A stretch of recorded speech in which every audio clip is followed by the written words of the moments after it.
用大平層嘅價錢可以擁有一間別墅喎。今日我哋嚟睇嘅咧就係三鄉雅居樂影柏灣邊最新呢個別墅區啦。呢一間咧係比較稀缺嘅一個連排別墅。咁我哋通過樓梯咧就可以入到見到啦。佢係擁有我哋一個前後花園嘅。咁前花園大概咧就有35方嘅。因為呢可以見到啦，呢三間目前佢個花園咧係連通咗嘅。呢三間都賣嘅。咁最邊嗰間咧係去到228萬，我哋依家睇呢間總價198萬就 OK 啦。跟住鏡頭入嚟睇下，咁呢種別墅咧佢嘅建築面積129方嘅，咁目前咧呢個業主保養得都係非常之好哦，係屬於一個港澳業主嘅一個度假房嚟嘅，好少翻嚟嘅，而且咧都有人幫佢搞衛生哦。咁呢間別墅佢保養直接可以拎包入住哦。呢邊咧係我哋嘅一個客廳嘅位置啦，咁客廳係一個中空6米嘅一個挑高哦。過到嚟咧，呢邊就係佢嘅一個後花園啦。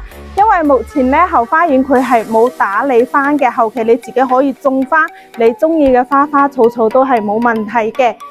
咁1樓個空間咧，我哋就已經睇完啦。我哋跟住鏡頭一齊上翻2樓啦。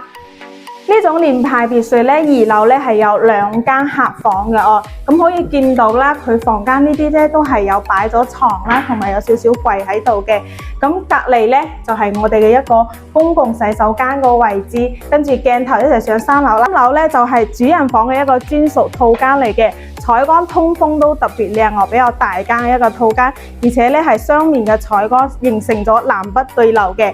咁出到出邊咧，仲有一個私家露台係送俾你嘅。咁呢個露台就唔係好大哦。咁呢邊望翻出去咧，就係自己別墅嘅一個景觀嚟嘅。